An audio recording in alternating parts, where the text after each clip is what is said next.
welcome back to yet another series of Bible Talks. I'm Neeti. I'm Reggie. I'm Leo. And today we're here to discuss a very personal, relevant, and to us a very interesting topic, which Reggie here will introduce for us. Okay, so I personally find this very interesting, and it's been one of the Bible verses that impacted my life in such a positive way. And the topic of discussion would be in Ephesians chapter 5, verses 22 to 31. So, Leo, what do you reckon when you read this, or when did you read about this particular verse? Probably at the age of 23 or 24. Okay, well, basically when you were young, before marriage. Yeah, before marriage. Okay. Interesting. How about you, Neeti? So the honest answer is, I've heard about it. I've heard people quoting Ephesians multiple times. I've heard people talk about wives submitting to the husbands, husbands loving wives as the church. Mm-hmm. But I really read the passage at least 5-6 times after marriage, never understood it, read it a 6th time and still never understood it. But one day I heard a man of God preach a certain portion about this, and then I went back and read it, and that's when I began to start putting the pieces together. So I'm still in the process. It's interesting. I hope you do share some of that knowledge here. Absolutely. Be glad to.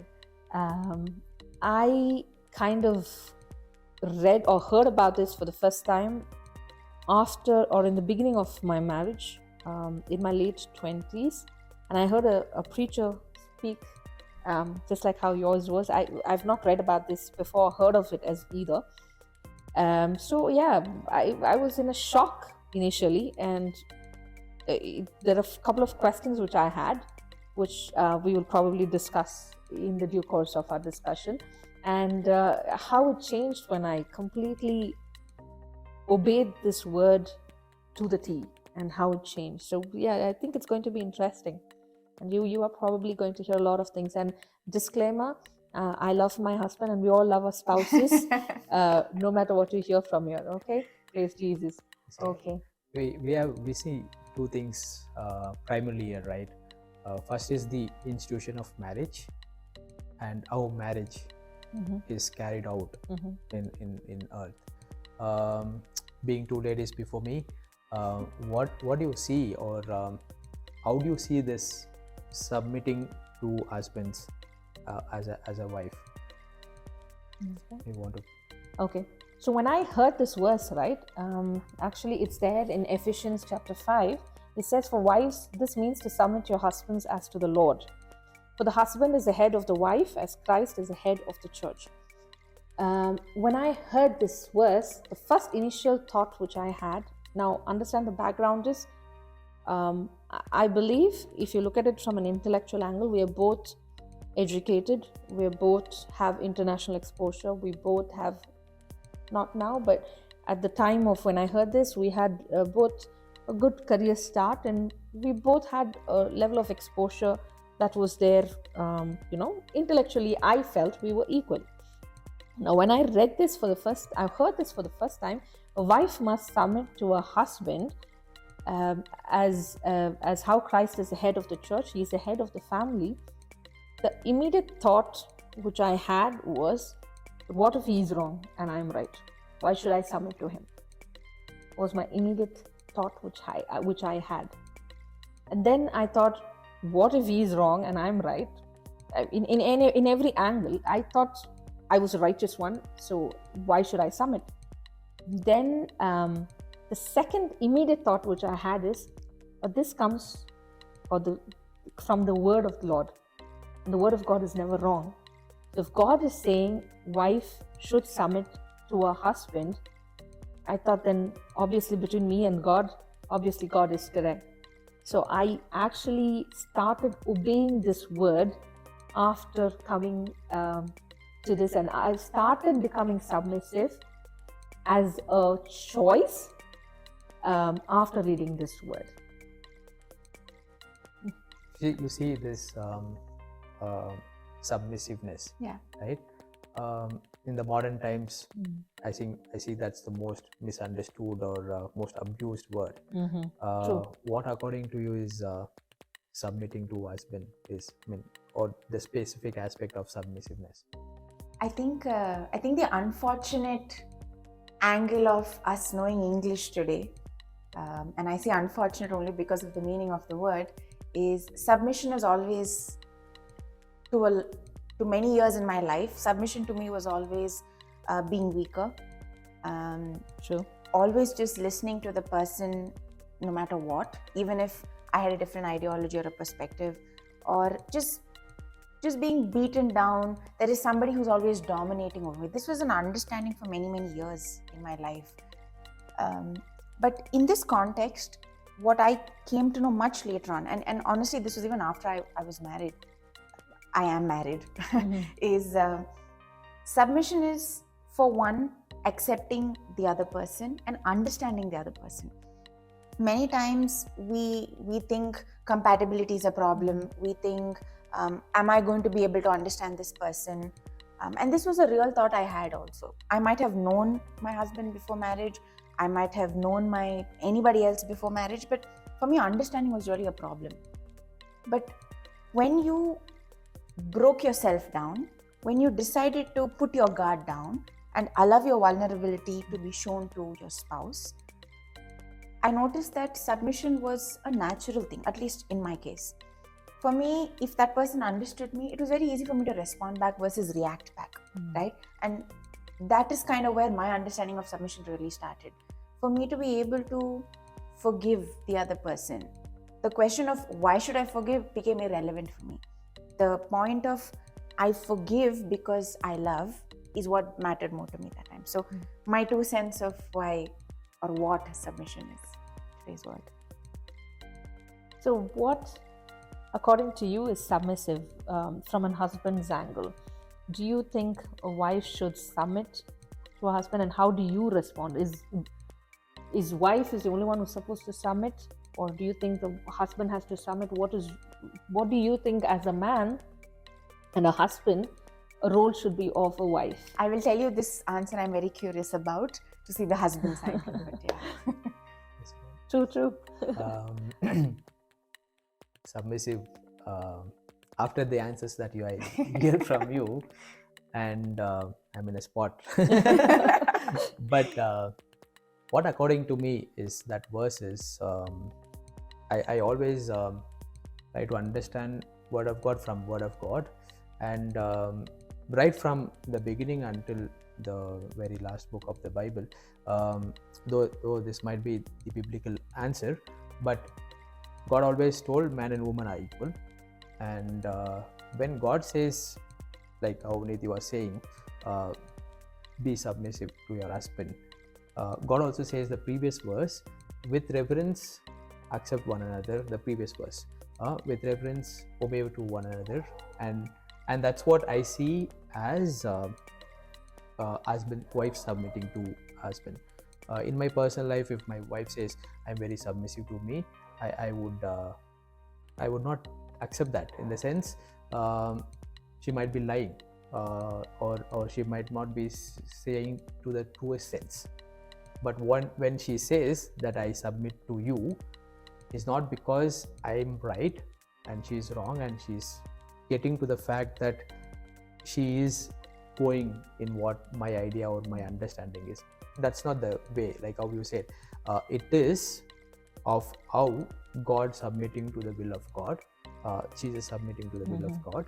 And when he says I submit to the will of my Father, it's not that it makes anything lesser to him. Yeah. So in the same way, when my wife says I submit to him, she reckons with the will of God, that I and her, what we are having in the communion of this sacrament of matrimony, the covenant that me, Jesus, and my wife, and how we are connecting to that.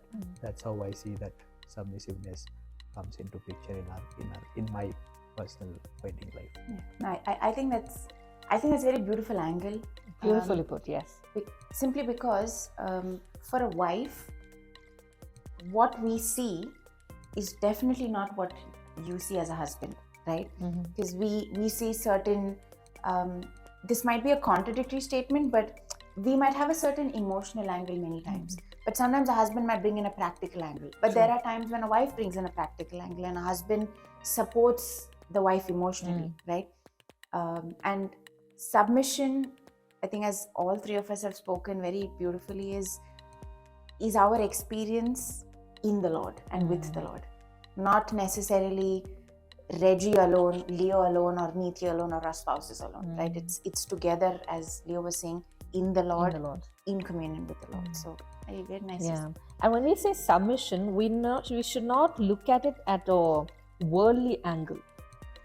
In the sense, what God is trying to say is, for example, when you say submission, right? Or initially when I pointed out, actually, we were both equally educated. Yeah. We might be working, or our salary might be equal. So does it mean we submit? So submission is not meant to be looked at a worldly angle, because if I look at it's very easy. So for example, in 3 or 4 generations back, let's say a typical household would have a father working, who's the provider and the protector, and he is more educated and he brings in the money, and the woman may not have much exposure, probably would be going to church and coming back, or the neighbors have a small conversation with the neighbor, but was pretty much dedicated her life for the family. So, and she automatically plays that role of submissiveness. In today's world, how easy is it to be submissive when both the spouses are equally educated, both of them are working, both of them are bringing in the money to the family? The woman as a gender may be in a higher position, may be running a company, and she may have hundreds of people working under her, men and women alike. Then what does submission mean, right? So that's beautifully put, that submission, what you said is, submission is not supposed to be looked at in a worldly angle in this context, because a woman can be in the top of a corporate life, have men and women under them, and you can put in your commanding voice and say, do this, or I need this report right now, and it will be done. And you don't have to obviously submit to your subordinate, because you have to be assertive, in certain cases authoritative, to get your work done. But submissive in this context is, like you said, in the context of marriage, how do you submit, right? As a husband, being the head of the family, I might be whoever I am, I might have accomplished whatever I've done, or let's say other way around, if my husband is not studied at all and I've been educated and I might bring this thing, I still need to submit to my husband and I need to accept him as the head of the family, is what I believe in current scenario, because we should not be looking at it in a worldly angle of submission. And just because someone says submission, it does not mean inferior in the context of marriage. With that understanding, being the ladies and being the married woman, why do women have to submit to husband? What is your take and what is your idea behind that? Why should women submit to a husband? See, while we are talking about in Ephesians chapter 5, the reason when it comes to, so we're looking into the angle of just a man and a woman in the context of marriage. And why should women submit to a husband in marriage is, we need to understand the Bible. So we need to go a little way down in the beginning of creation. In Genesis chapter 2 verses 18, where when man was created, God said it is not good for a man to be alone. A helper was created for the man, and the man named her woman. Now note, underline the word helper. When you say a helper was created, is a man was already in place and the earth was given to him, the animals and everything was under the authority of man, and a helper was created to assist the man. The minute when you use the word helper or to assist, that means there is a hierarchical order. The person who's assisting would be of a person who's assisting, and there is one who's doing the work. But it no way means although I use the term hierarchical, it doesn't mean the person is inferior. It's just the role that you play in the context of marriage. And we need to understand this by default. Just because I'm assisting or submitting or being the helper for my husband, it does not make me inferior, or it's just the role that I play as a wife in my household. What do you think, like in a situation where husband is not that cooperative to a wife, but what does a woman should do in that way of clinging to this verse? I think that's a very real question in today's world, and there's obviously different perspectives, but just one line I wanted to touch is, every time your husband need not agree with what you think, and every time you need not agree with what your husband thinks. But the beauty of the difference of opinion is that you actually come out with a third opinion. Let's look at a typical corporate setup these days.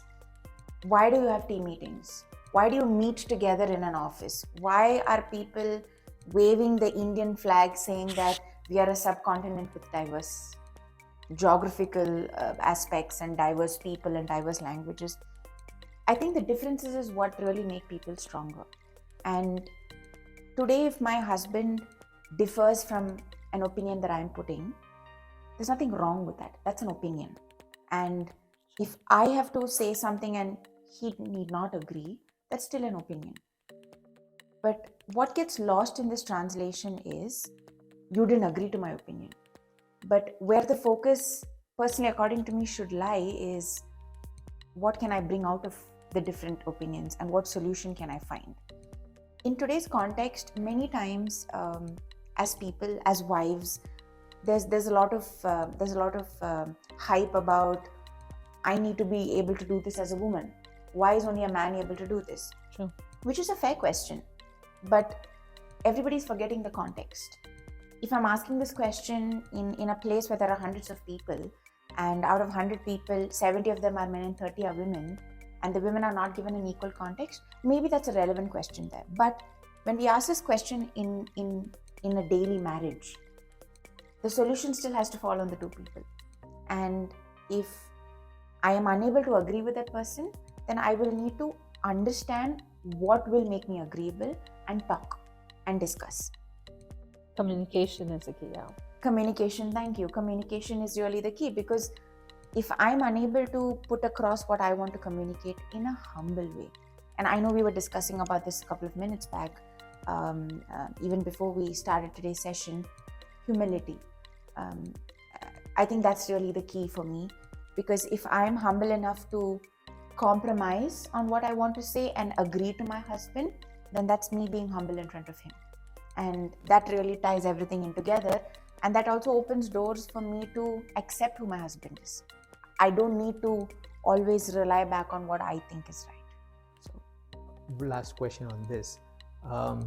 Just by submitting to the husband, does it make anywhere you feel a little lower or irrelevant in the marriage?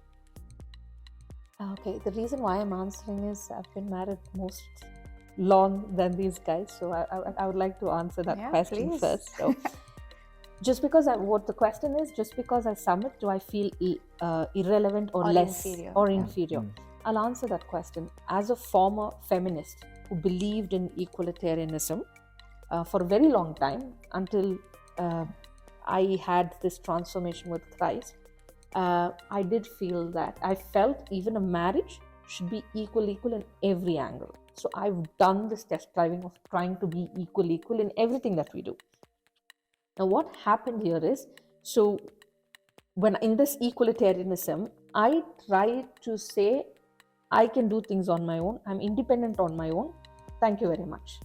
By saying that or doing that in my action, in my deed, the way I carried my body language, what happened is my husband actually thought, which I believe he thought, is she handles things on her own, she doesn't need me. But the thing is, that is not the truth. In a marriage, I need my husband and my husband needs me. And submission was a way, rather, to say, you know what, I need you.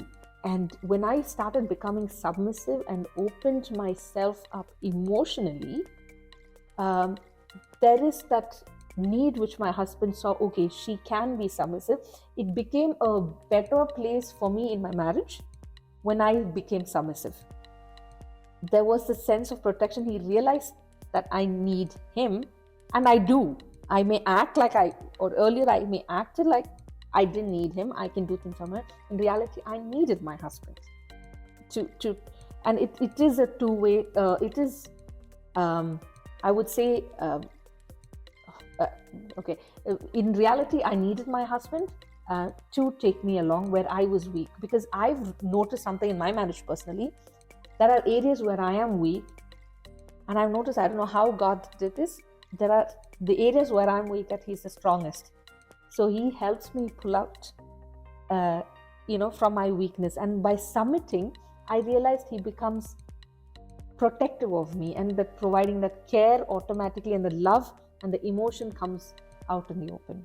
And I feel submissiveness brings in that, opens that doorway of being emotionally being connected. So we discussed a lot of wonderful experiences and points today. But don't leave us yet. We're going to come back with a part 2 of this discussion. So until then, stay tuned.